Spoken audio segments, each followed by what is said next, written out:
We'd like to go ahead and welcome the next speaker up here, Kazutas, ready to go. And here we go.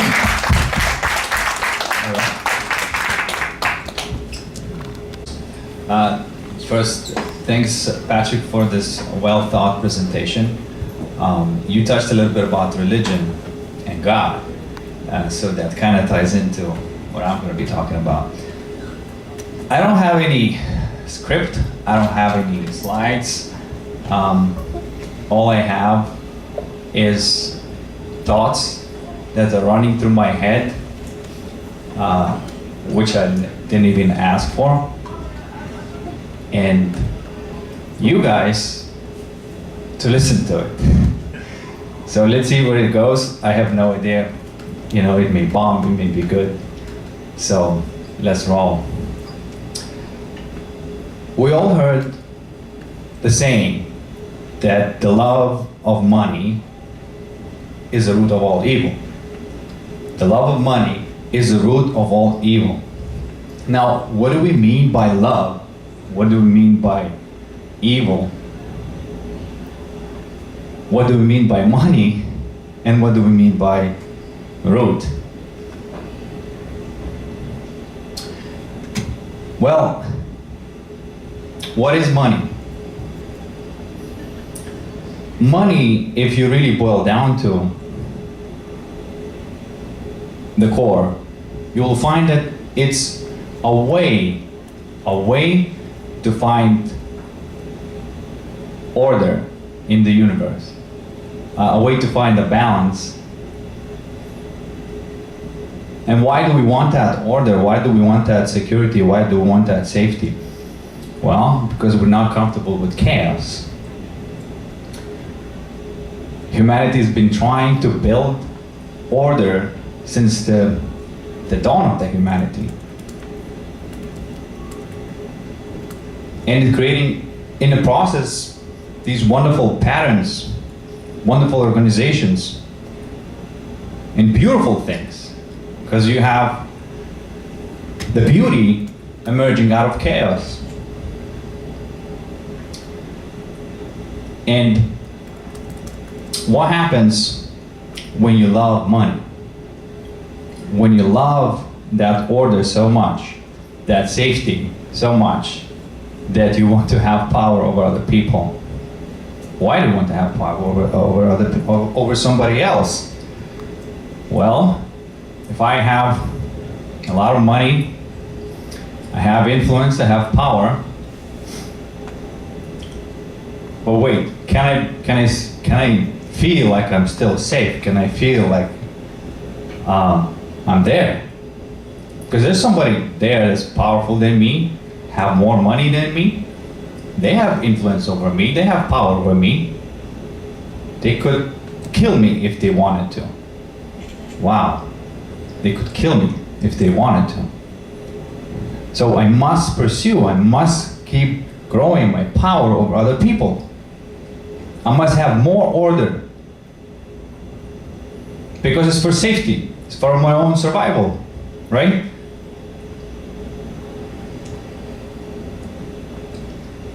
And obviously, it's very easy to see how it ends. The more security, the more safety you desire, the more order you desire, the more tyrannical the society is being created.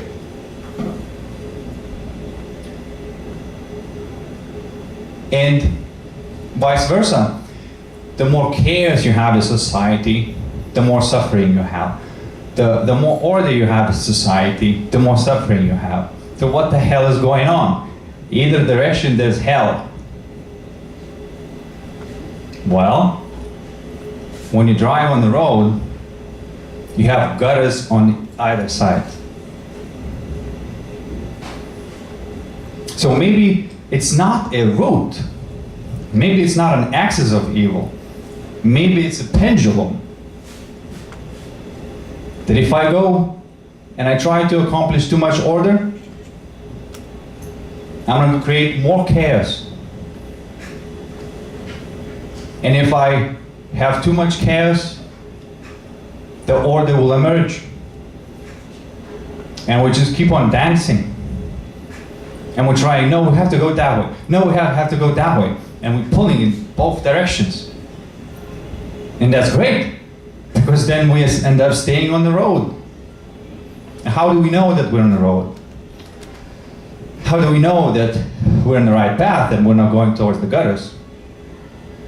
It's very easy. Everyone has it. It's your soul. It's a blissful feeling that you have. When you have shivers running down your spine, when you have tears of joy, that's bliss. You are right on the middle of the road. Everybody can relate to that. But somehow we try to avoid that. There's no way that we can just accomplish bliss in life. That's ridiculous.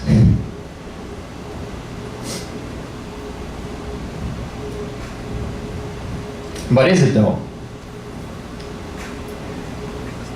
So what happens when you follow something or someone? When you follow a code?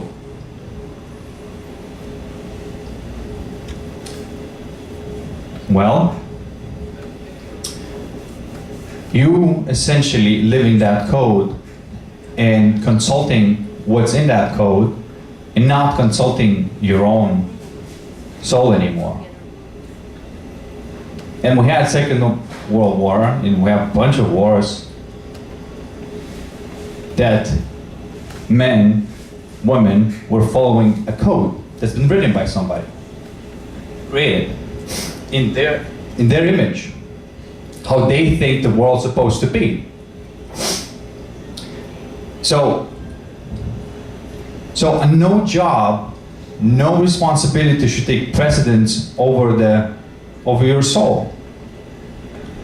If that code does not agree with your code of soul, the compass, the inner compass that you have, and you know exactly where to go. When you lost the path, you go into the gutters. And a lot of people, a lot of soldiers, were just doing their jobs, following a code. I had this experience. I was on a plane, and I landed in Dallas, but my ticket says Chicago. And everybody's leaving the plane, and they're asking me to leave the plane. I'm the only one on the plane. But I had this thought, I was like, that's pretty weird. How come I landed in Dallas? My ticket says Chicago. Is it possible that I should supposed to stay on the plane? That never happened to me before, never seen this. So I thought I'm gonna ask a question to stewardess. So that, hey, can I have a question? She says, no, you must leave the plane. I said, okay, but just one quick question. No, sir, you must leave the plane. Wow. And who am I speaking to? I must leave the plane? I can't ask the question. Is there a person speaking to me, or a code, or a protocol? So okay, I'll leave the plane. So once I left the plane, she approached me and says, okay, what was the question? I said, well, I have this ticket that says that I'm supposed to land in Chicago, but we're in Dallas. She says, oh, you never should have left the plane. You see? So it's just like a cute little example of what happens when you don't follow your soul, the human side of you. When you don't consult that, and the protocol takes a precedence over your own code, right? So we're talking about codes. What is code? Well, a lot of people can say Bitcoin is a code. Bitcoin is a code. Where else have we seen people following a code?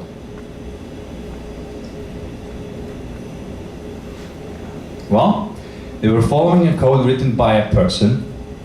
They were following a code that they thought was the word of God.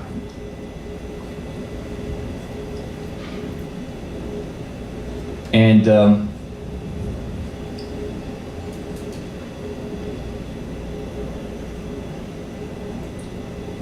code. The code.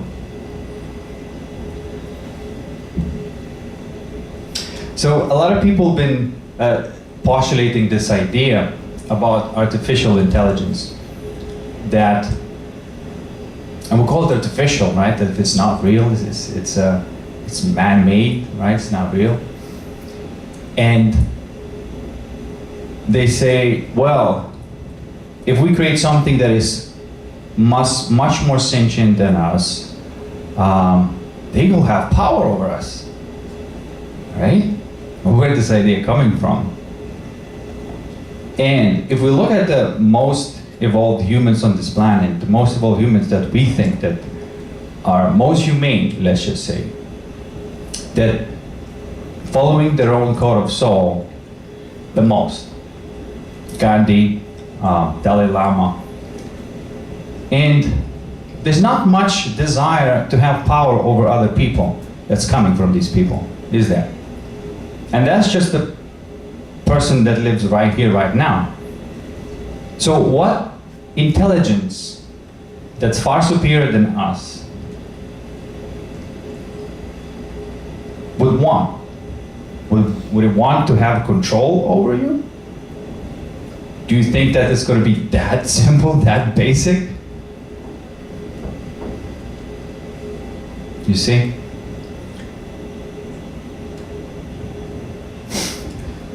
So, control over us, right? Well, if we have something that perhaps control us in a better way, what can control us in a better way? Well, we know that our own soul, right? The code of our soul is the best compass that we all have. If every single person would follow it, we would have a blissful life. Very little suffering. And how do you make people to do that? I mean, sure, you can go and talk to people and try to wake them up. What else can we do? Well, we know people follow codes, don't they? And Bitcoin is a code. And people follow it. There's no leader behind it. There's no leader, there's no person. Is it God? Because people either follow a person or a God. What is Bitcoin? That's an interesting question to ask. What is Bitcoin? Because we do know that Bitcoin made arguably most dishonest people when it comes to business be honest in creation of money, consistent in creation of money, trustworthy. Why is it so important? Well, we know why money is tied in all the way to our soul. The love for money is all evil, right? But is it? Can we keep saying the same thing? Can we keep applying the same idea? Is it possible that things are changing? Is it possible that it's not a dance itself, it's just a picture of a dancer?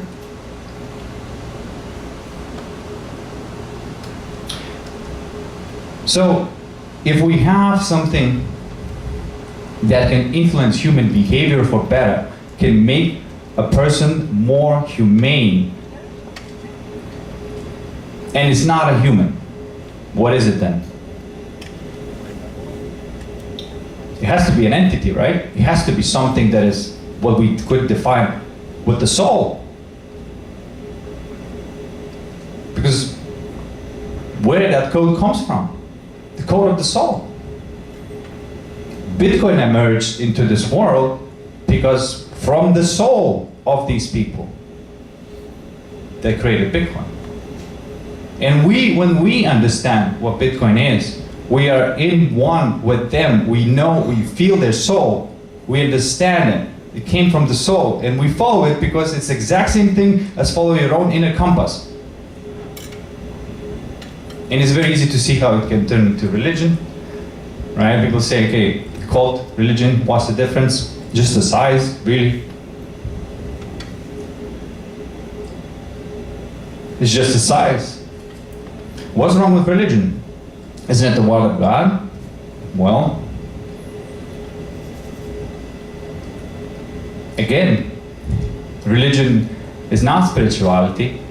Religion is a snapshot of that dancer and not the dance itself. Because it's dogmatized, it's static. No longer need to consult your own inner soul because it's brilliant. And that eventually gets corrupted. So I hope Bitcoin is not going to turn into a cult, it's not going to turn into religion, and I hope people don't see it as such, because that's not what it is. Nobody made anyone follow Bitcoin and subscribe to it. Nobody.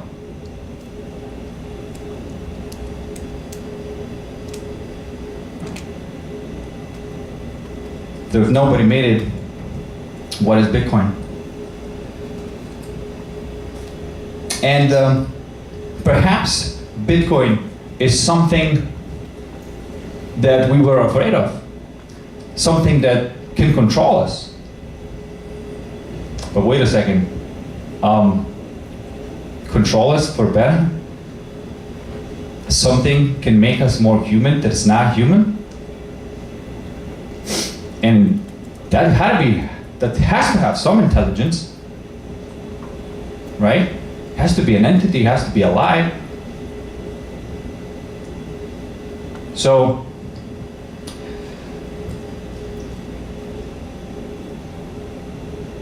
that's a very interesting question to ask. What is Bitcoin? And if we do have this phenomena, then perhaps Bitcoin is a biased level of artificial intelligence being booted. And it's already tailoring our behavior, already making us into better human, more generous, more trustworthy, trustless. I don't have to worry about not trusting you anymore. What's there to worry about? What, are you going to take my Bitcoin? I'm going to take your Bitcoin? If you have one Bitcoin,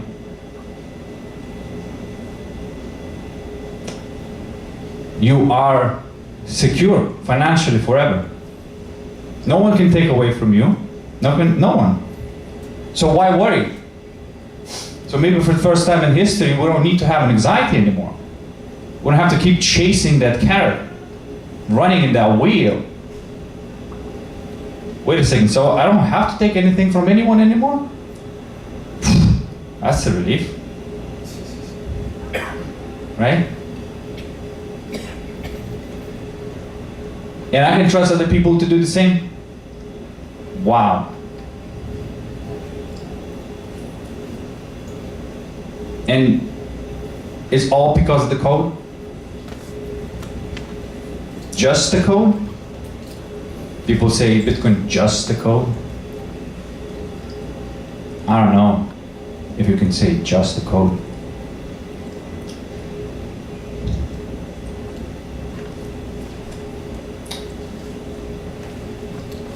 So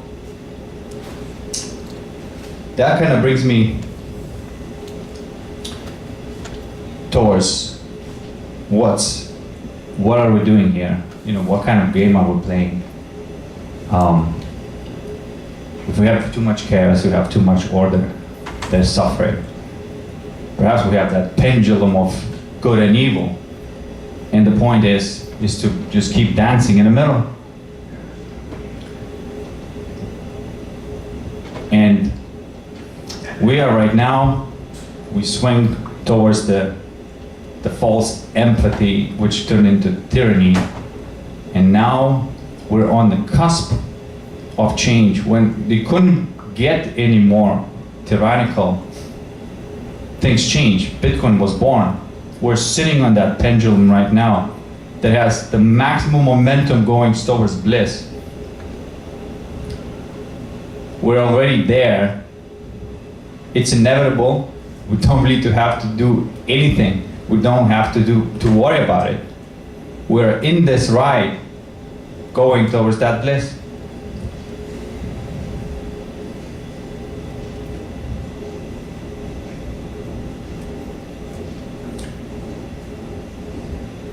Tyler Jenks passed away, and we use this word "past" as in we click a button, next. Next to where? But very interesting choice of words we pick. And before he went, he left us 10 commandments, didn't he? He did. And what was he trying to do? He was trying to describe the indescribable. He was trying to describe the Bitcoin soul. He was trying to understand what is the soul of Bitcoin. And he came up with those 10 commandments. That's the soul of Bitcoin. And interestingly, he chose the singularity as the number one, because what humans call singularity right now is something that far superior and intelligent than us. And if you can argue that Bitcoin is far superior in terms of morals of what is humane, then we are witnessing the singularity being born right now. And Tyler Jenks saw it. He saw it. And it's really a shame that he's not able to share and break it down, like he said, all these 10 pillars of Bitcoin. But I guess he left that job for us. I guess he left that job to figure out each and one of them. And if we have one person dedicating their interest in each one, we could get those answers. We can get those answers.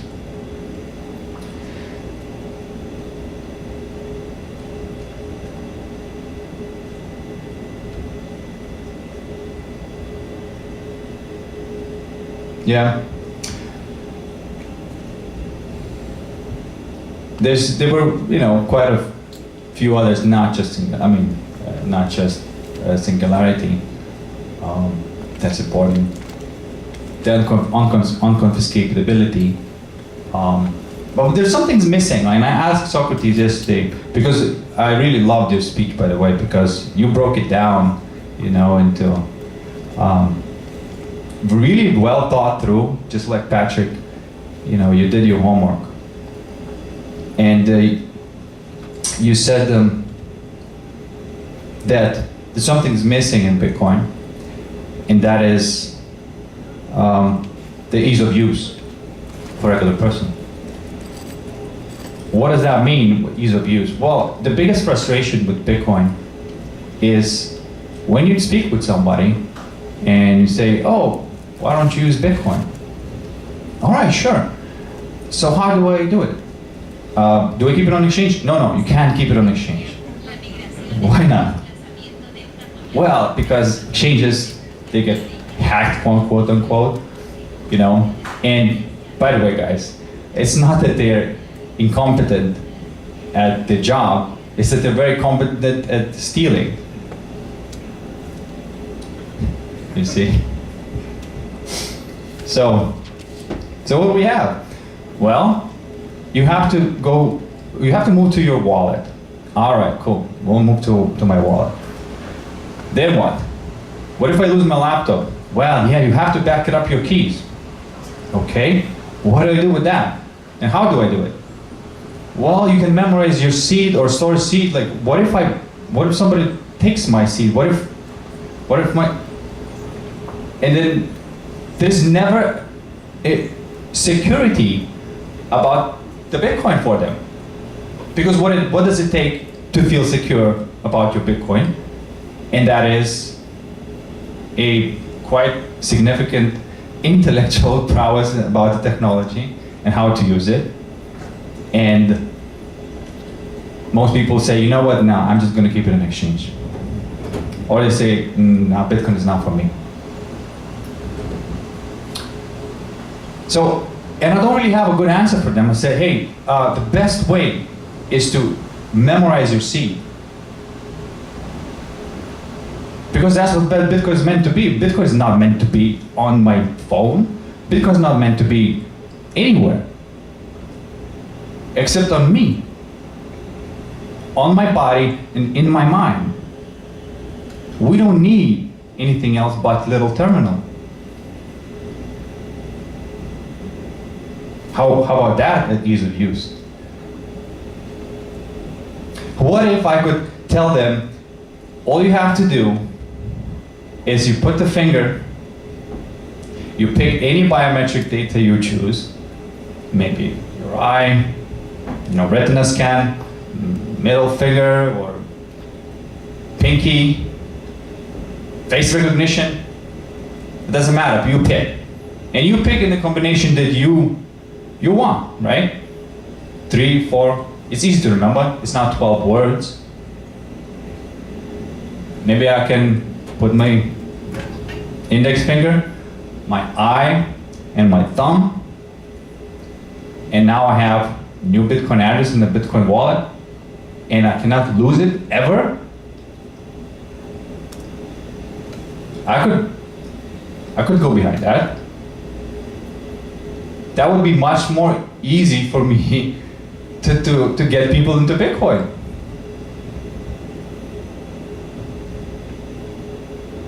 I want to see that. Why don't nobody's developing it? I spoke with developers, they said it's very doable, you can do it on the Bitcoin blockchain. Right? I'm patenting this. The reason I'm patenting it is not to have a control over it. The reason I'm patenting it is not to have a corporation to hijack this process, because I believe this needs to be an open source project. Why are we trying to make a Bitcoin to fly faster?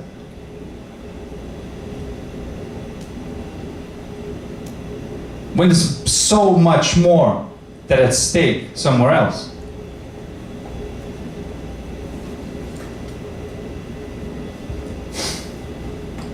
So I think we've been looking towards the wrong direction. And if we truly believe in Bitcoin and what Bitcoin is supposed to be, it's supposed to be unlosable. So if you will, I can add, if I may, I can add an 11th commandment to 10th Tyler Jenks, and that is unlosable, unlosability. And that, I think, is the final drop in this bucket. Now, I don't know, maybe someone's going to come up with what's missing, how can we improve more?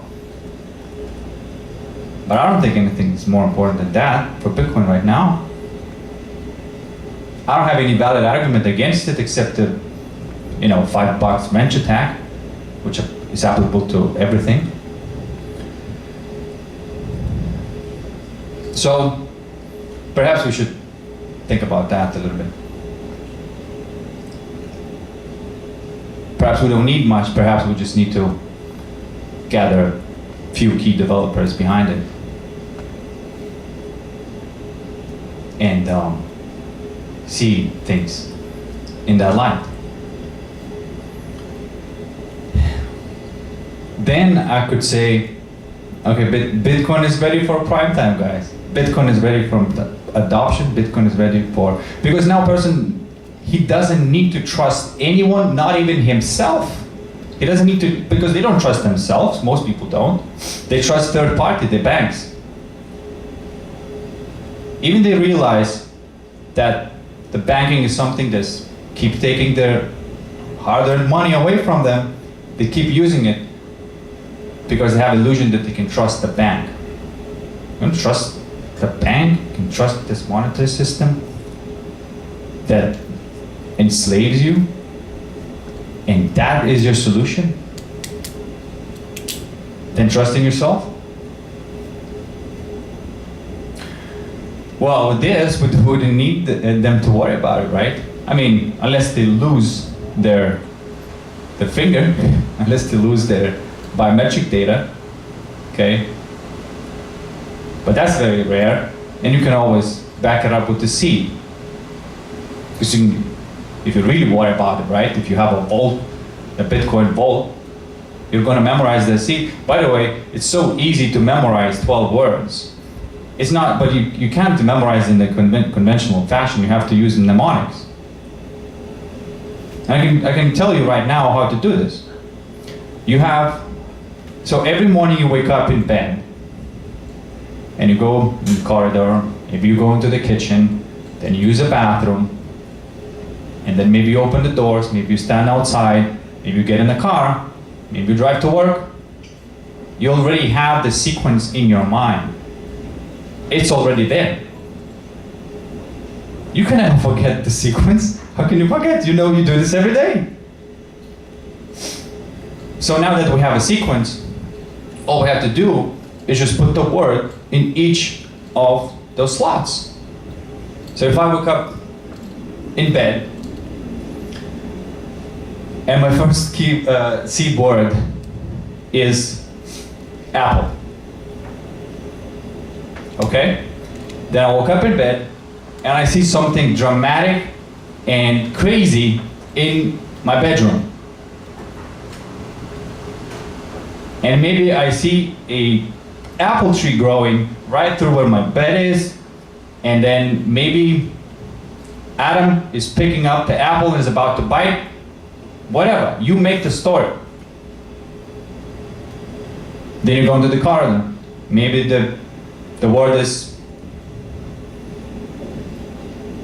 finger.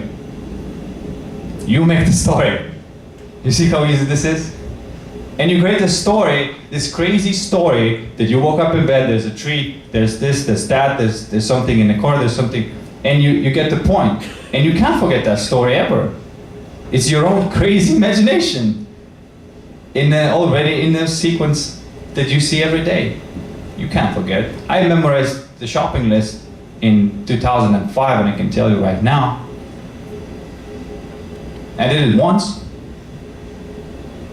I did it once. Now, this is something that's easy.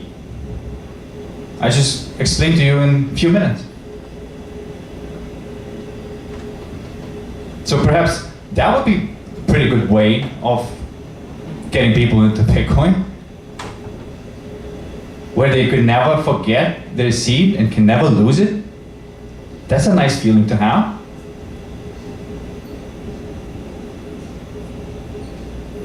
Because memory is something that's, very difficult to lose. It does happen. But as minimum, it would be nice to have that type of backup. How many people lost? You read almost every week. Entrepreneur lost Bitcoin. Entrepreneur lost Bitcoin. Socrates said that we're going to have much greater scarcity than we think, and that's true. So more than 20% of Bitcoin are lost. And we're looking about 50% in number, unless we do something about it.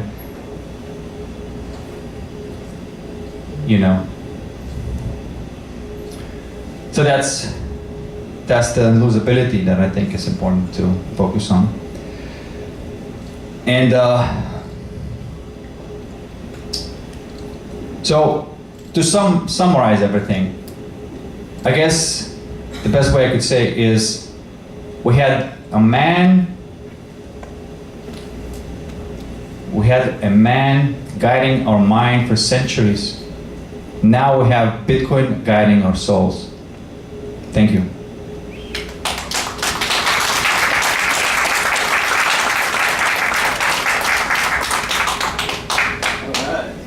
Thanks so much. It was a great speech. Be careful with that memorizing the private keys, though. I reminded what Ozzy Osbourne said. He said, "Of all the things I've lost, I miss my mind the most." But I also like what you said about AI in the beginning, and I've had the same thoughts about AI. What we really need is an AI that likes humans, that values them, that thinks they do interesting things. One that thinks of humans as pets, not meat. Because the other way, you know, it's a lot simpler to get rid of all the humans. I'm sure the AI will think of that. But thanks to everyone for joining us. I think we're going to have a lunch break here. Is that right? All right, so we're going to be back in about an hour. In the conference room. In the conference room. So we're going to be across the way, up the stairs, and to the left, where we were last night. Not up So the stairs, it's across. And everything To else. the left. just across the way to the left. We're already up the stairs. We were yesterday. This floor, there's so many floors. It's so confusing. They're called decks. Decks, yeah. Starboard, port, starboard bow. Yeah, all that stuff. So thanks, everybody, and we'll see you after lunch. Woo! All right.